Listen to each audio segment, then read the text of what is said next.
안녕하십니까? 잘 지내셨어요? 네, 오늘 말씀 제목은 인내와 믿음으로입니다. 요절 13장 10절을 읽어볼까요? 13장 10절 시작. 사로잡힐 자는 사로잡혀 갈 것이요 칼에 죽을 자는 마땅히 칼에 죽을 것이니 성도들의 인내와 믿음이 여기 있느니라. 기도하겠습니다. 은혜로우신 주님, 오늘도 저희가 살아계신 성부 하나님, 성자 하나님, 성령 하나님을 예배할 수 있도록 은혜 주심을 감사합니다. 우리가 드리는 예배가 하나님을 기쁘시게 하기를 원합니다. 또 한 주간에 우리의 많은 허물과 죄를 예수님의 피로 용서해 주십시오. 또 무엇보다 이 시간 우리에게 말씀으로 주께서 은혜와 긍휼을 베풀어 주십시오. 우리가 하나님을 경외하는 마음과 하나님의 긍휼을 사모하는 겸손한 마음으로 하나님을 예배하며 하나님의 말씀을 듣게 하여 주십시오. 예수님의 이름으로 기도하였습니다. 아멘. 1세기 당시에 예수 그리스도께 대한 믿음과 충성, 예수님께 대한 믿음과 충성을 지킨 사람은 많은 경제적인 불이익뿐만 아니라 옥에 갇히기도 하고 심한 경우에는 칼에 죽임을 당하는 순교까지 했었습니다. 그리고 이러한 상황에서 믿음으로 산다는 것은 쉬운 일이 아닙니다. 믿음으로 사는 것에 대해서 갈등할 수 있습니다. 그런데 오늘날 적어도 대한민국에서는 예수님을 믿는다는 이유로 옥에 갇히거나 죽임을 당하거나 하지는 않습니다. 그러나 오늘날에도 오늘 본문을 보면 용과 두 짐승이 나오는데 용과 짐승과 짐승에게 속한 사람들이 하나님을 비방하고 오늘날도 이제 교회를 비방합니다. 용과 짐승은 짐승에게 속하면 화려하고 물질적으로 풍요로운 삶을 살 수 있다며 세상 정욕과 돈으로 사람들을 미혹하기도 합니다. 그러니까 두 가지 중에 하나를 하게 되죠. 그러니까 용과 짐승은 비방을 하든지 아니면 미혹을 하든지 합니다. 그래서 우리는 유혹될 수도 있고 때로는 비방을 듣고 여러 불이익을 받는 것에 대해서 마음이 힘들 수도 있습니다. 그러면 이렇게 오늘날도 용과 두 짐승이 하나님과 하나님이 믿는 교회를 비방하고 때로는 박해하고 때로는 유혹하는 이 시대 가운데 우리가 어떻게 살아야 하는가 배울 수 있기를 기도합니다. 제1장 성도들의 인내와 믿음이 필요합니다. 1절에서 10절 말씀입니다. 12장 기억나시나요? 지난 시간에 우리 12장을 배웠는데 아마 여러분이 프린트물은 없겠지만 12장 4절과 5절에서 용, 곧 사탄은 여자가 낳은 아들 곧 예수 그리스도를 없애려고 했으나 실패했습니다. 그리고 12장 7절에서 9절에 보면 예수님의 승천 결과 용이 하늘에서 미가엘의 사자들과의 전쟁에서 용이 패해서 땅으로 쫓겨났습니다. 그리고 땅으로 쫓겨난 용은 이제 여자 즉 교회를 공격했으나 하나님의 도우심으로 이것 또한 실패했습니다. 그러니까 용은 세 번 실패한 거죠. 용은 여자가 낳은 아들 예수님을 제거하는 것도 실패했고 하늘에서 쫓겨났고 땅에서 이제 여자 교회 공동체를 없애는 것도 실패했습니다. 그렇다고 용이 포기하진 않습니다. 용은 12장 17절에서 여자의 남은 자손 곧 교회와 이제 싸우려고 합니다. 그런데 용은 12장에서는 단독으로 교회와 싸웠다면 오늘 13장을 보면 용은 교회와 싸움을 위해서 두 동역자, 두 하수인 오늘 본문에 보면은 13장 1절에서 10절에서 바다에서 나온 짐승과 땅에서 올라온 짐승 이 두 짐승을 자기 동역자 또는 자기 하수인으로 해서 이제 누구와 교회와 싸우려고 하는 내용이 오늘 13장 말씀입니다. 그러면 13장 1절을 함께 읽겠습니다. 시작. 내가 보니 바다에서 한 짐승이 나오는데 우리 여기요 머리가 7이라 그 뿔에는 10왕관이 있고 그 머리들에는 신성모독하는 이름들이 있더라. 우선 1절에 보니까 바다에서 나온 짐승이 뿔이 몇 개예요? 뿔이 열. 뿔은 열이고 머리는 7입니다. 이건 기억해 두세요. 계속 반복되니까. 뿔은 10개고 머리는 7입니다. 근데 우리가 지난 시간에 배운 12장 3절에서 용 또한 용도 머리가 7이고 뿔이 10입니다. 그러니까 머리가 7이고 뿔이 10이라는 점에서는 용과 오늘 13장 1절 바다에서 올라온 짐승이 같습니다. 그런데 12장 3절에서 용은 머리에 7 왕관이 있어요. 머리에. 어디에? 머리에 7 왕관이 있었다면 오늘 13장 1절 다시 보시면 바다에서 나온 짐승은 머리가 아닌 뿔에 10 왕관이 있어요. 이게 이제 다른 점이에요. 머리가 7이고 뿔이 10인 것은 똑같은데 용과 바다에서 나온 짐승이 다만 용은 뿔에 머리에 7 왕관이 있었다면 바다에서 나온 짐승은 뿔에 10 왕관이 있다. 이 점이 다른 점입니다. 그러므로 12장 용과 오늘 13장 1절 바다에서 나온 짐승이 동일한 존재는 아니죠. 그렇지만 매우 닮았죠. 왜냐하면 머리가 7이고 뿔이 10이니까요. 그리고 매우 밀접한 관계가 있습니다. 왜냐하면 13장 2절과 4절을 보면 용은 바다에서 나온 짐승에게 권세를 주기 때문에 용과 바다에서 나온 짐승은 매우 닮았고 매우 밀접하다라는 것을 동일 존재는 아니지만 알 수 있겠죠. 예. 그런데 12장 9절에서 이 용은 옛뱀, 마귀, 사탄이라고 했어요. 그러니까 여기서 용은 사탄을 가리킵니다. 그러면 13장 1절 이 바다에서 나온 짐승은 누구를 가리킬까요? 결론부터 말한다면 바다에서 나온 짐승은 하나님과 교회를 비방하고 대적한 로마 제국의 황제를 가리킵니다. 그러니까 로마 제국 황제를 가리킵니다. 그런데 이 요한계시록 13장 오늘 말씀은 다니엘서 7장을 배경으로 하고 있어요. 그래서 다니엘서 7장 예를 들어 3절부터 7절을 보면 다니엘서 7장을 보면 바다에서 네 짐승이 올라와요. 네 개의 짐승이 바다에 어디에서 바다에서 오늘 13장 1절도 바다에서 짐승이 올라오는데 다니엘서 7장에 보면 거기에는 이제 바다에서 네 개의 짐승이 올라와요. 근데 그 모양이 각각 다릅니다. 첫째 짐승은 바다에서 올라온 첫째 짐승은 사자의 모습이고 바다에서 올라온 둘째 짐승은 곰의 모습이고 셋째 짐승은 표범의 모습이고 넷째 짐승은 10개의 뿔이 있어요. 근데 오늘 1, 2절 봐봐요. 1, 2절에 다 나와요. 1절에는 뿔이 10개가 나오고 2절에 표범, 곰, 사자의 모양 같다고 그랬잖아요. 그죠? 그래서 이 바다에서 지금 올라온 이 짐승은 다니엘서 7장에 바다에서 올라온 네 짐승을 조합한 형태인 거죠. 조합한. 예.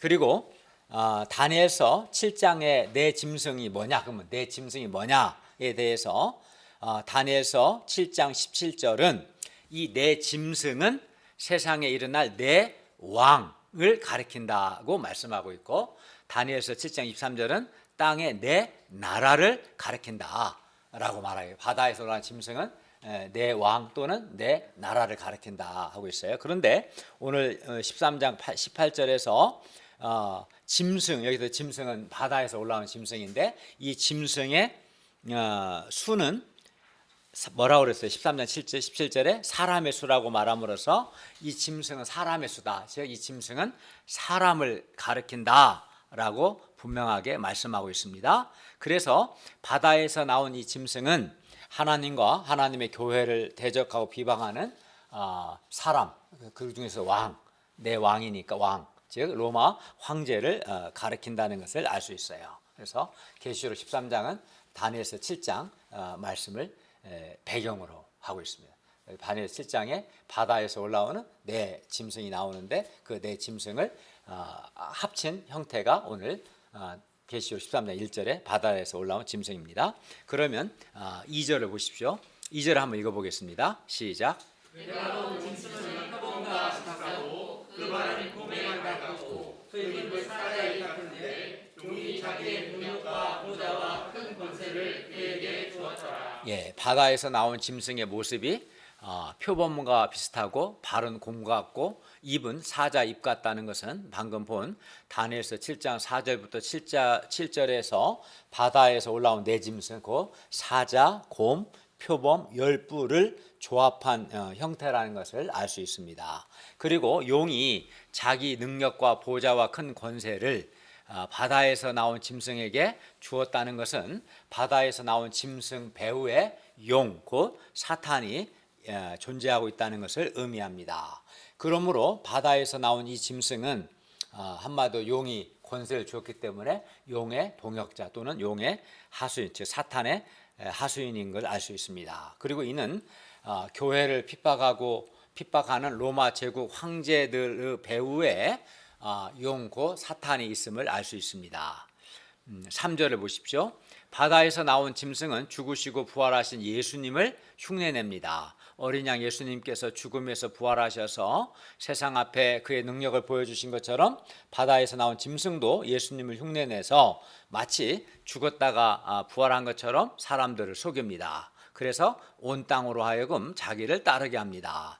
4절을 보십시오. 용이 짐승에게 권세를 주므로 용에게 경배하며 또 짐승에게 경배하여 이릅니다. 누가 이 짐승과 같으냐? 누가 능히 이와 더불어 싸우리요? 그러니까 용이 짐승에게 권세를 주어서 용 자신과 짐승을 사람들이 경배하게 하는 거죠. 사람들은 큰 지혜와 큰 능력을 가진 짐승 곧 로마 황제를 따릅니다. 그런데 이 용 곧 사탄이 하수인으로 계시록이 기록될 당시에 짐승은 로마 황제를 가리켰는데 이 용 곧 사탄이 자기의 동역자 또는 하수인으로 사용하는 짐승은 시대마다 그 모습을 달리합니다. 용 사탄 자체는 동일해요. 근데 그때 사용하는 짐승은 형태가 바뀌어요. 오늘날에도 용, 곧 사탄이 사용하는 여러 짐승들이 있습니다. 예를 들어서 아주 능력 있는 대기업 회장이나 또는 아주 매력적인 인간 지도자가 경배의 대상이 될 수도 있고요. 아주 매력적인 연예인이 사람들의 경배의 대상이 될 수도 있습니다. 그리고 그 능력과 큰 권세를 사용해서 오직 하나님과 어린 양 예수님만이 받으셔야 할 경배를 받는 대상이 그 대상이 바로 오늘날 짐승이 될 수 있는 거죠. 원래 경배는 성부 하나님과 어린 양 예수님만 받으셔야 하는데 용이 짐승에게 권세를 주어서 용 사탄도 경배를 받고 짐승도 하나님이 받아야 할 경배를 받는 거죠. 그래서 이 경배를 받는 이 대상들이 오늘날 사탄이 사용하는 짐승이라고 할 수 있어요. 근데 인간적으로 볼 때는 짐승처럼 안 보이죠. 로마 황제가 짐승처럼 보입니까? 막강한 권세를 가지고 있죠. 멋지고, 그죠? 막강한 권세를 갖고 있기 때문에 짐승처럼 안 보이죠. 그러나 하나님의 시각으로 보면 하나님이 받아야 할 경배를 도둑질하는 짐승, 그 배후에 사탄이 있기 때문에 그 짐승에 불과한 거예요. 그래서 성경은 짐승이라고 표현해요. 짐승. 오늘날도 마찬가지예요. 인간적으로 매우 매력적이고 능력 있고 화려하고 그래서 사람들의 마음을 빼앗고 경배를 받는 대상은 오늘날 사탄이 사용하는 오늘날 짐승의 모습이라 할 수 있는데 결국 아무리 인간적으로 강하고 권력 있고 권세가 있고 매력적이라도 하나님이 보실 때는 그 짐승에 불과하다. 짐승이다. 본질은 짐승이다. 라는 것을 알 수 있습니다. 그리고 이 용, 사탄과 짐승은 매우 밀접한 관계입니다. 짐승의 배후에 용, 고 사탄이 있습니다. 그리고 용이 짐승에게 권세를 주는 목적은 우리 살펴본 것처럼 사람들로 하여금 하나님과 어린 양 예수님 대신 용, 그 사탄과 짐승에게 경배하게 하기 위해서 용, 사탄이 짐승에게 권세를 줬습니다. 당시 요한계시록이 기록될 당시 사람들이 황제 숭배와 우상 숭배했는데 이는 용으로 상징되는 사탄이 당시 로마 황제로 상징되는 짐승에게 권세를 주었기 때문입니다. 오늘날도 우상 숭배나 이단들의 배후에는 반드시 용, 고 사탄이 있습니다. 사탄이 하나님을 대적하는 자들에게 능력이나 권세를 주어서 사람들로 하여금 하나님 대신에 이러한 짐승들을 경배하고 우상 숭배하고 있습니다. 5절에서 8절은 바다에서 나온 짐승이 하는 일에 대해서 말씀합니다. 5, 6절을 보십시오. 5절 과장된 말은 교만한 말을 가리킵니다. 바다에서 나온 이 짐승은 교만한 말을 하고 하나님을 모독하는 말을 합니다. 이는 1절에서 바다에서 나온 짐승의 머리들에 신성 모독하는 이름들이 있는 것과 관련이 있습니다. 그리고 바다에서 나온 짐승이 42달 동안 일할 권세를 받았다는 것은 짐승이 영원이 아니라 아주 42달, 즉 제한된 기간 동안만 활동하도록 허락을 받았다는 뜻입니다. 그러니까 짐승이 아무리 권세를 부리고 사람들을 박해를 하고 비방을 하고 미혹을 할지라도 그는 아주 제한된 기간에만 그렇다는 겁니다. 그리고 42달은 물론 예수님의 초림과 재림사의 기간입니다. 그리고 짐승이 하는 일은 하나님과 하늘에 있는 자들, 여기서 하늘에 있는 자들은 교회 공동체를 가리키는데 하나님과 하늘에 있는 교회를 향해서 비방하는 일을 합니다. 그러니까 짐승은 끊임없이 뭐 합니까? 신성 모독하는 말을 하거나 또는 하나님과 교회를 비방하는 것을 하는 겁니다. 근데 요한계시록이 기록된 당시뿐만 아니라 지금도 짐승은 이러한 일을 하는 거예요. 신성 모독하거나 하나님과 교회를 비방하는 일을 합니다. 오늘날에도 인터넷에 그 악플을 달아서 하나님과 하나님의 교회를 비방하는 자들이 있는데 이 배후에는 용, 사탄이 있습니다. 우리 시대에도 수없이 쏟아져 나오는 반기독교적인 문화나 사상이나 철학이나 예술 등이 오늘날 사탄의 사용하는 비방 도구가 되어서 하나님과 교회를 비방합니다. 그리고 이런 비방 배후에는 물론 사탄이 있습니다. 그러니까 본질은 바뀌지 않습니다. 사탄은 본질은 그대로고 근데 그 짐승만 바뀔 뿐입니다. 당시에는 로마 황제가 짐승 역할을 했다면 오늘날은 뭐 매력적인 인간 지도자나 또는 세상 문화나 짐승의 모습은 바뀌지만 하는 일은 신성 모독하는 말을 하거나 하나님과 교회를 비방하는 말을 한다. 그리고 이런 비방의 배후에는 사탄이 있음을 알 수 있습니다. 그러므로 우리는 어떻게 합니까? 사탄의 이런 비방하는 말에 말려들거나 비방하는 말을 듣고 상처를 받거나 또는 어두운 생각을 할 것이 아니라 오히려 이 비방의 배후에 사탄이 있다는 것을 인식하고 영적인 분별력을 가져야겠습니다. 바다에서 나온 짐승은 이렇게 하나님과 하나님의 교회를 비방할 뿐만 아니라 이제는 직접적으로 비방은 이제 말로서 막 하는 거지만 또 직접 성도들과 싸우기도 합니다. 직접적으로 박해한다는 것이죠. 7절을 보십시오. 바다에서 나온 짐승은 권세를 받아 성도들과 싸워서 이깁니다. 교회는 일시적으로 짐승에게 패배합니다. 이로 인해 교회는 많은 고난을 받습니다. 10절 말씀처럼 사로잡혀 가기도 하고 칼에 죽을 수도 있습니다. 짐승이 또 각 족속과 백성과 방언과 나라를 다스립니다. 7절에 보시면 그리하여 세상은 온통 짐승의 세상이 됩니다. 그리하여 8절 하반절을 보면 사람들은 짐승에게 경배합니다. 황제 숭배와 같은 우상 숭배를 한다는 뜻입니다. 8절을 읽겠습니다. 시작. 주님을 나간 어린 양의 생명책에 창세 이후로 이름이 기록되지 못하고 이 땅에 사는 자들은 다 그 짐승에게 경배하리라.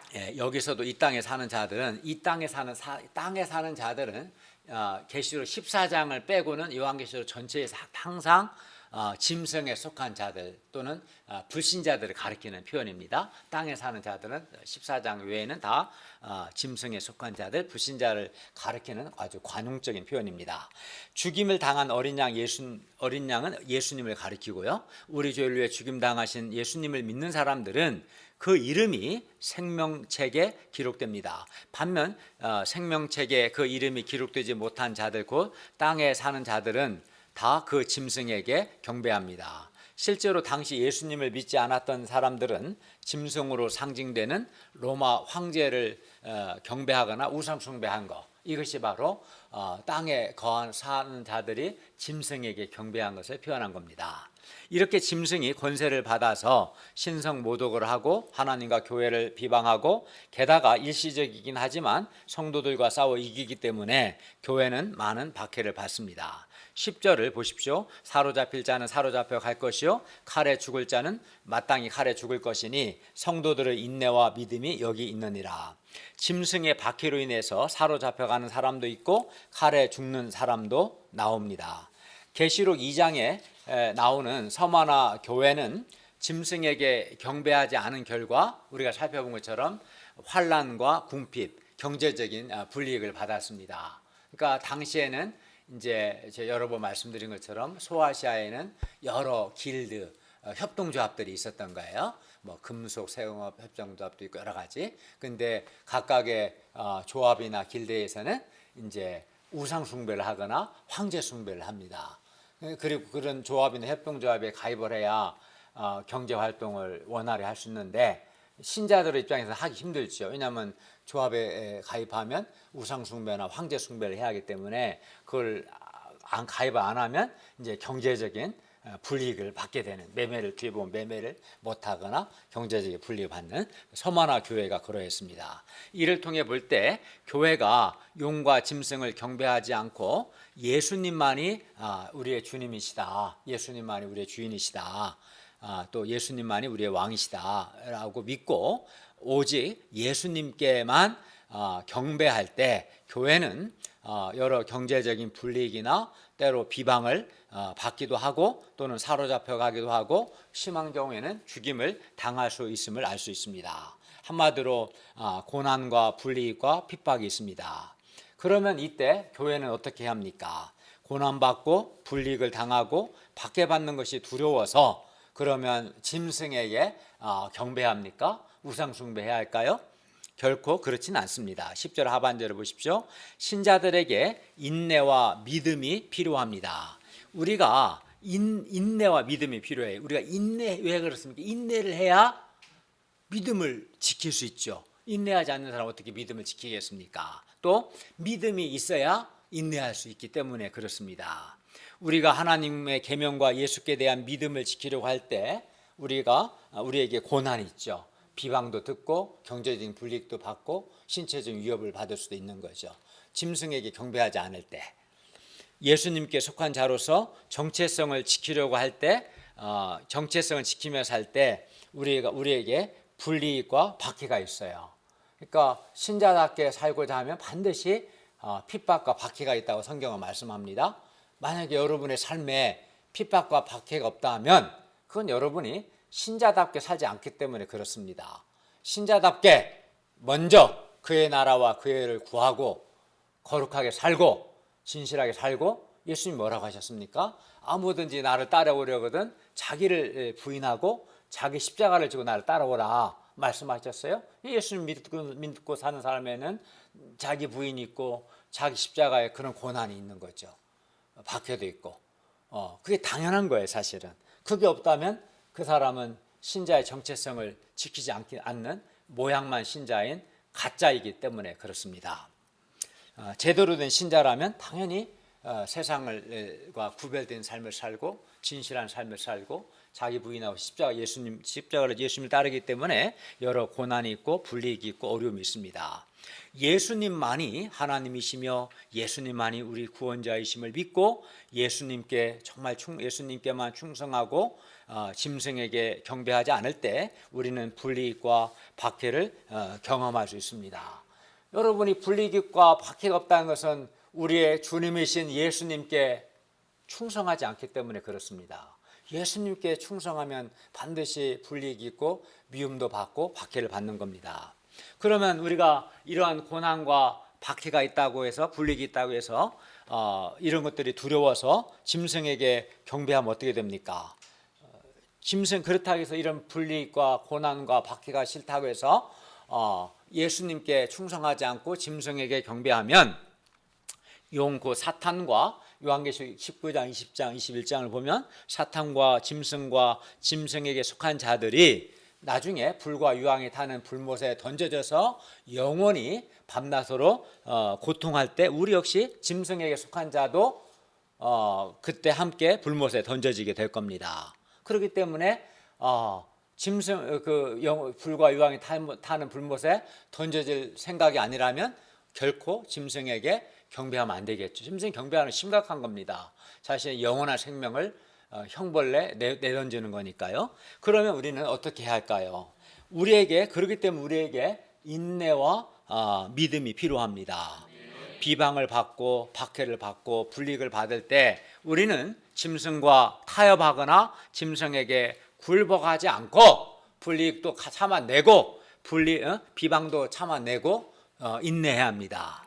그리고 우리가 인내하려면 또 우리에게 믿음이 있어야 합니다. 예수님만이 하나님이시고 구원자이심을 믿는 믿음, 그리고 용과 두 짐승과 그들에게 경배하고 그들에게 속한 자들은 장차 불못에 던져진다는 믿음이 있을 때 우리는 어떠한 핍박과 박해와 온갖 비방과 불리에도 타협하지 않고 이겨낼 수 있습니다. 우리가 인내하지 않으면 우리는 믿음을 지킬 수 없고 동시에 믿음이 없으면 또한 인내할 수 없습니다. 그러므로 사실 인내와 믿음은 하나입니다. 신자의 정체성은 인내와 믿음입니다. 왜 인내와 믿음입니까? 예수께만 충성하니까 불이익을 받고 비방도 듣고 욕도 얻어먹고 박해를 받는 거죠. 그러니까 둘 중에 하나인 겁니다. 인내하든지 아니면 짐승에게 굴복해서 경배하든지, 그러면 영원히 형벌받을 겁니다. 우리의 구원은 불로부터, 즉 불이 없는, 고난이 없는 구원이 아니라 불 속에서, 고난 가운데서의 구원입니다. 우리는 하나님과 교회가 최종적으로 승리하고 영광을 얻을 것을 믿고 인내해야 합니다. 짐승이 무서워서 또는 당장의 핍박이나 불이익받는 것이 싫다고 해서 두려워서 짐승을 따르면 그 사람은 짐승과 함께 영원히 불못에 던져지고 말 겁니다. 따라서 신자가 사용해야 할 무기는 인내하는 것, 인내와 믿음입니다. 바다에서 올라온 짐승의 공격에 맞서 교회는 인내와 믿음으로 싸워야 합니다. 고난을 견디며 신자의 정체성을 지키고 예수님께 대한 충성을 지키는, 예수께 대한 이 신앙의 순결을 지키는, 인내하며 지키는 이 인내와 믿음이 우리가 싸워야 할 무기입니다. 우리가 신자로서 세상과 구별된 삶을 살고 예수님께 충성하는 삶을 살고자 할 때 우리는 사람들로부터 비방을 들을 수 있고 사람들로부터 미움을 받을 수 있습니다. 여러분이 직장에서 먼저 그의 나라와 그의 의를 구해 보십시오. 반드시 미움을 받을 것입니다. 먼저 하나님과 하나님의 복음 역사에 우선순위를 두고 살려고 해보십시오. 당연히 미움을 받죠. 왜냐하면 세상은 자기한테 우선순위를 두기를 바라니까 우선순위에 충돌이 일어나기 때문에 불이익도 받고 미움도 받는 겁니다. 또 이런 비방과 박해만 있는 게 아닙니다. 두 짐승은 유혹도 합니다. 예를 들어서 세상 정욕이나 세속적인 삶, 세상의 물질적이고 화려한 삶을 통해서 신자들을, 또 불신자들을 유혹합니다. 너 짐승한테 절해, 경배해. 그러면 화려한 삶, 풍요로운 삶, 안락한 삶을 줄 거야. 이렇게 미혹합니다. 그 미혹에 넘어가는 정신 나간 친구도 있습니다.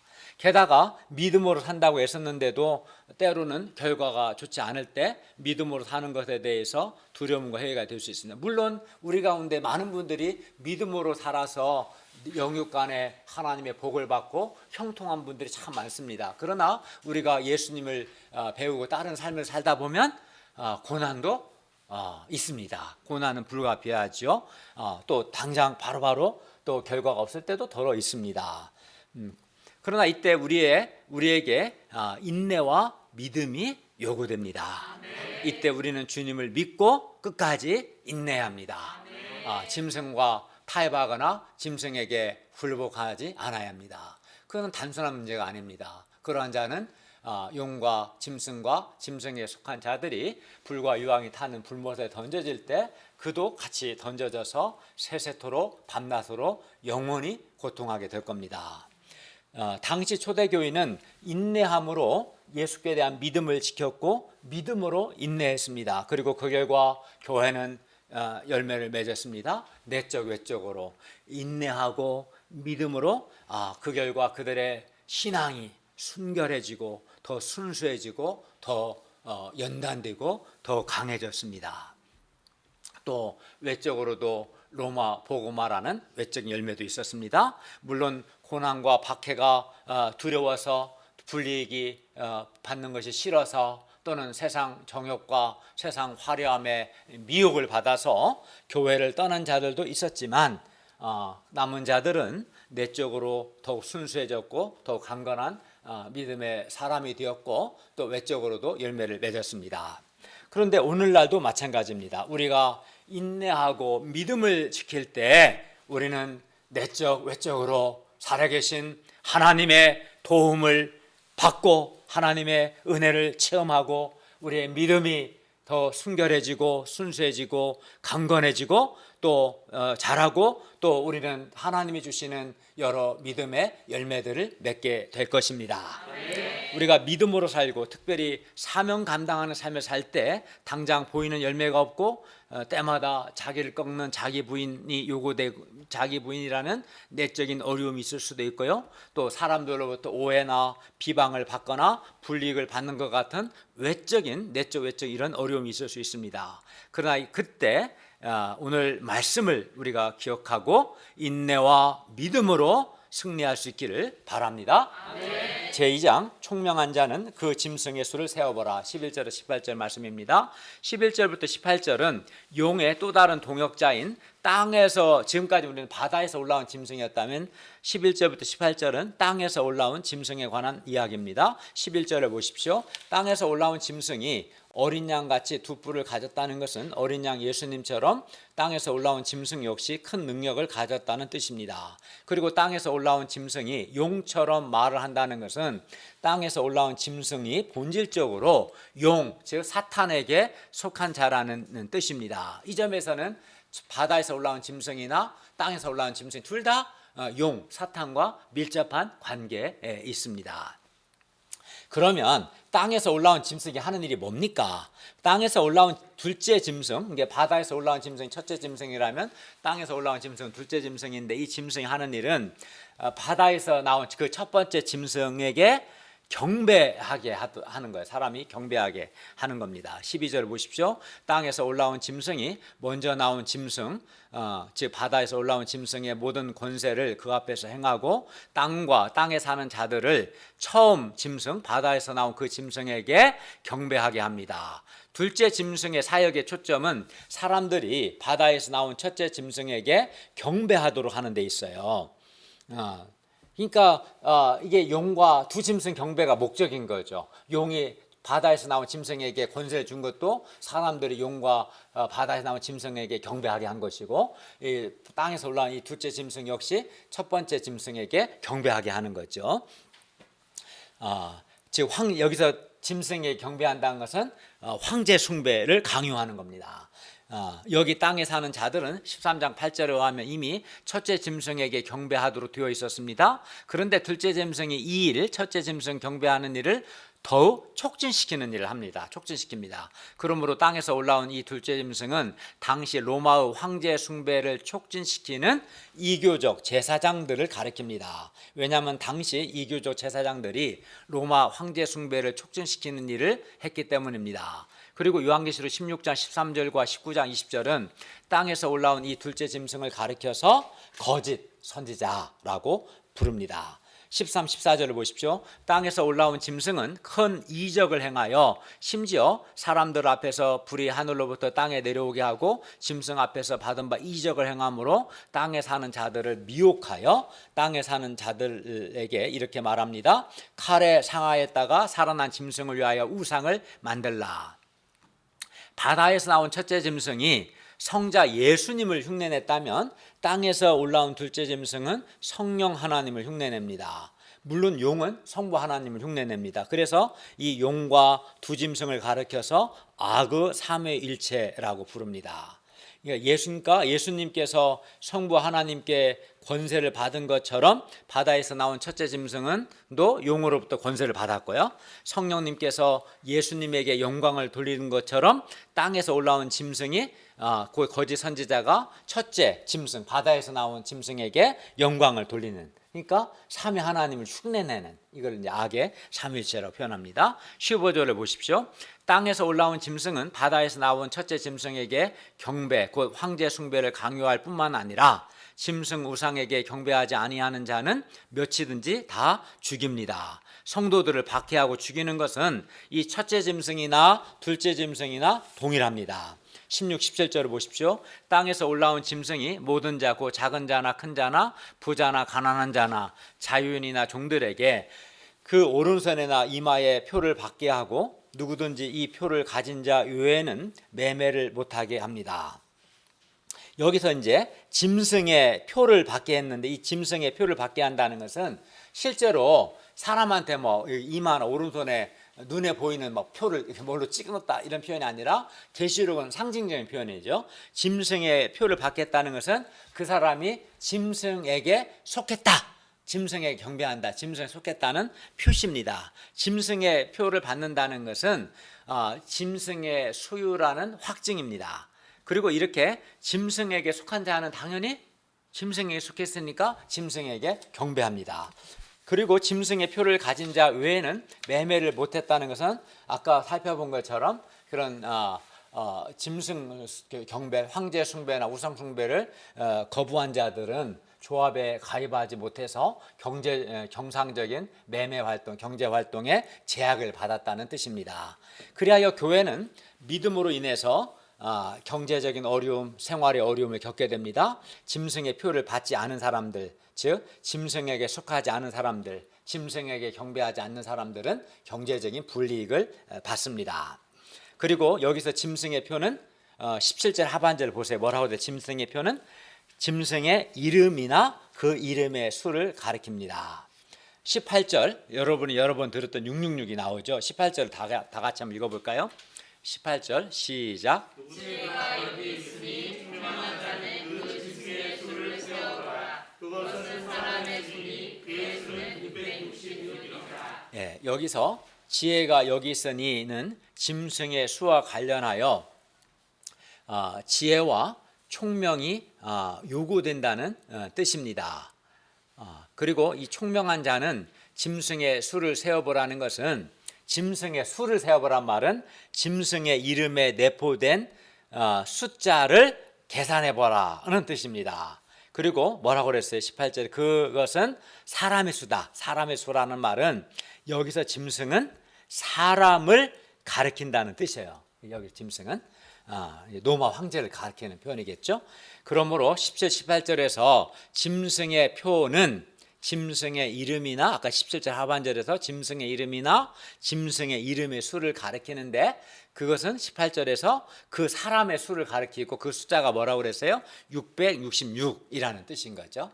짐승의 표는 짐승의 수, 짐승의 사람의 수, 그 숫자는 666입니다. 그러니까 여기서 짐승은 한마디로 사람을 가리키는데, 짐승을 가리키는 그 이름의 수를 세어보니까 666이라는 것이죠. 그러면 666은 누구를 가리킬까요? 666이 누구를 가리키는가에 대해서 여러 견해가 있지만, 로마 황제 네로라는 이름의, 당시 네로가 교회를 박해했기 때문에 네로라는 이름의 게마트리아라는 견해가 지배적입니다. 게마트리아가 뭡니까? 그러니까 네로 이름의 게마트리아다. 666은. 그럼 게마트리아가 뭐냐? 게마트리아라는 것은 알파벳에 숫자를 부여해서 그 숫자를 합해서 이름을 나타내는 것을 의미합니다. 그러니까 이제 우리 알파벳은 기역, 니은, 디귿, 니을, 미읍, 비읍 이렇게 나가잖아요. 이것처럼 헬라어나 히브리어에도 알파벳이 있죠. 근데 하령 히브리어는 뭐 알렙, 베트, 김멜, 달렛, 해, 바부, 자인, 해, 테드, 요드, 카프, 뭐 라메, 맴, 눈, 사맥 이렇게 쫙 있거든요. 근데 히브리어 알파벳, 우리 한글은 안 그래요. 기억력이 안 그렇지만 히브리어나 헬라어 알파벳에는 숫자가 있어. 숫자가. 가령 알렙은 2를 가리키고, 베트는 2를 가리키고, 뭐 김멜은 3을 가리키고, 뭐 이런 식으로 요드는 10을 가리키고, 카프는 20을 가리키고 숫자가 있어요. 왜냐하면은 우리가 사용하는 1, 2, 3, 4, 5, 6, 이 아라비아 여기 뭐 13강, 이 13이라는 이런 숫자는 이 아라비아 숫자인데 12세기 이후에 유럽에 전파됐거든요. 아랍에서 12세기 이후에. 그러니까 12세기 이전에는 유럽에서 이런 숫자를 사용하지 않았어요. 없었어요. 성경이 기록한 것은 AD 95년 전후니까 그 당시에는 숫자가 없었어요. 근데 이제 숫자는 없었지만 수를 말할 수밖에 없어. 살다 보면 그 얼마냐, 뭐 50원이다, 뭐 이렇게 수를 말할 수밖에 없잖아요. 그래서 헬라어나 히브리어는 그 알파벳에 숫자를 부여했어요. 그러니까 1장 할 때는 알렙, 뭐 2장을 가리킬 때는 뭐 베트 이런 식으로 알파벳으로 숫자를 사용했어요. 그리고 이 이제 가령 그 이름에 알파벳으로 이름이 됐는데 그 알파벳 하나하나에 숫자가 있고 그 숫자를 합친 것이 666이다. 이렇게 알파벳에 할당된 숫자로 이렇게 이름을 나타내는 것을 게마트리아라고 해요. 그래서 폼페이의 어떤 벽에는 이런 낙서가 있었어요. 발견됐는데 나는 그녀의 이름이 545인 그녀를 사랑한다. 이런. 그러니까 그 여자 이름이 있겠죠. 근데 그 이름의 알파벳에 숫자가 할당됐고 그 숫자를 합쳐 보니까 545인 그녀를 사랑한다. 이렇게 알파벳을 숫자로 알파벳의 숫자를 부여해서 숫자로 이름을 나타내는 것을 게마트리아라고 하는 거예요. 그러니까 666도 어떤 사람의 이름을 숫자로 표현한 게마트리아인데 근데 이제 네로 황제를 히브리어로 음역을 하면 네론 카이사르거든요. 네론 카이사르. 네론과 카이사르로 됐는데 네론이라는 말은 이제 히브리어로 눈, 로시, 바부, 눈으로 돼요. 그러니까 눈은 50, 뭐 레시는 뭐 200. 그 바부는 6 할단 알파벳 할단 숫자 6이고 눈은 5이고 카이살은 코프는 100이고 사맥은 60이고 레쉬는 다시 200이고 숫자가 있거든. 이 숫자를 한번 합쳐 보니까 50, 200, 6, 50, 100, 60, 200을 합쳐 보니까 정확하게 네론 카이사르 게마트리아가 666이거든요. 그래서 네로 황제를 가리키는, 그러니까 하나님의 교회를 비방확해하는 네로 황제를 가리키는, 이게 짐승의 수, 사람을 가리키는 숫자예요. 사람의 이름을 숫자로 표현했던 거죠. 이걸 게마트리아라 합니다. 이 상을 통해 우리는 몇 가지 사실을 배울 수 있습니다. 첫째, 사탄은 자기 정체를 숨기고 두 짐승을 통해서 일합니다. 그리고 박해나 비방이나 경제적인 불이익이나 미혹, 유혹의 배후에는 항상 사탄이 있습니다. 사탄 자체는 우리 눈에 보이지 않습니다. 그러나 우리는 미혹, 비방, 박해의 배후에 사탄이 존재한다는 것을 영적 분별력을 갖고 인식해야 합니다. 오늘날도 사탄은 자기 정체를 숨기고 이단 또는 안티 기독교 등을 통해서 하나님과 교회를 비방하고 사탄과 우상을 숭배하게 하고 있습니다. 둘째, 세상에는 딱 두 종류밖에 없습니다. 짐승의 표를 받은 사람과 하나님의 인침을 받은 사람이 있습니다. 그리고 사탄은 우리에게 용과 짐승에게 경배할 것을 요구합니다. 그렇기 때문에 우리는 예수님께 속한 자로서 살 것인지, 하나님의 인침을 받은 예수께 속한 자로 살 것인지, 아니면 짐승의 표를 받은, 즉 짐승에게 속한 자로 살 것인지를 결단해야 합니다. 둘 중에 하나밖에 없어요. 그러나 만약 우리가 당장의 어떤 박해나 불이익이 두려워서 짐승에게 속하면, 짐승에게 경배하면 우리는 용과 두 짐승과 그들에게 속한 자들이 불못에 던져질 때 우리 역시 불못에 던져지고 말 겁니다. 반면 용과 두 짐승에게 경배하는 것을 거부하고 오직 예수 그리스도께만 경배하고 충성하는 삶을 살 때 우리는 예수님께서 재림하실 때 구원을 받을 겁니다. 예를 들어 몸이 영광스러운 몸으로 부활할 것이고 새하늘과 새 땅에서 주님과 함께 영생의 복을 누리게 될 것입니다. 그러니까 짐승의 표를 받는 것을 거부하고 하나님의 인침을 받은 자로서 예수 그리스도께 충성하는 삶을 살아야 한다는 겁니다. 셋째는 사탄과의 싸움에서 우리가 사용해야 할 무기는 뭐라고 그랬어요? 인내와 믿음이라는 것을 알 수 있습니다. 그렇기 때문에 우리가 인내와 믿음으로써 사탄적 세력과 싸워서 승리할 수 있기를 기도합니다. 결론입니다. 지금도 즉 사탄은 두 짐승, 짐승은 시대마다 이제 모양을 달리하지만 어쨌든 이 두 사탄과 두 짐승, 즉 사탄과 사탄적 세력은 지금도 하나님과 하나님의 교회를 비방하고 공격하고 있습니다. 사탄은 우리 시대에도 반기독교적인 문화나 사사기나 철학이나 예술 등을 통해서 끊임없이 하나님과 교회를 비방합니다. 사탄은 비방하든가 또는 사탄은 신자들을 박해하는 불이익을 주든가 또는 미혹하거나 세상 정욕이나 세상 물질과 화려함으로 유혹하거나 그 목적은 뭡니까? 비방하든 유혹하든 목적은 하나입니다. 하나님과 예수 그리스도께 경배하고 충성하는 삶을 살지 말고 사탄과 짐승에게 경배하는 삶을 살라는 거예요. 그러면 너에게 세상 물질과 화려함을 쾌락을 주겠다는 거예요. 이게 사탄과 짐승이 하는 거고 목적입니다. 이때 우리는 어떻게 합니까? 그렇기 때문에 모든 박해나 불이익이나 미혹의 배후에 사탄이 있다는 것을 인식하고 인내와 믿음으로 사탄과 두 짐승의 세력과 싸워서 이길 수 있기를 기도합니다. 이긴다는 것은 예수께 대한 믿음을 지키고 어떤 경우에도 예수 그리스도께 충성하는 삶을 살고 또 신자답게 구별된 거룩한 삶을 살고 자기를 부인하고 자기 십자가를 지고 예수님을 따르는 삶을 살고 이를 위해서 믿음으로 인내하는 것, 이게 우리가 싸워야 할 무기입니다. 기도하겠습니다. 은혜로우신 주님, 오늘 말씀을 통해서 여전히 지금도 사탄은 두 짐승의 세력을 통해서 주님과 주님의 교회를 비방하고 박해하고 불이익을 주거나 미혹하거나 유혹하는 것을 배우게 되었습니다. 우리가 이걸 분별하고 어떤 경우에도 사탄적 세력 짐승에게 경배하지 않고 우리가 주님께 대한 신앙적 순결을 믿음을 지키고 주님만을 섬기고 경배하며 날마다 자기 부인하고 자기 십자가를 지고 예수님을 따르는 삶으로 믿음과 인내로 이를 감당함으로 이기는 자가 되고 이 과정을 통해서 우리의 믿음이 더욱 순결해지고 순수해지고 강건해지며 살아계신 하나님의 도우심을 체험하며 열매 맺는 자들 되게 하여 주시옵소서. 예수님의 이름으로 기도하였습니다. 아멘.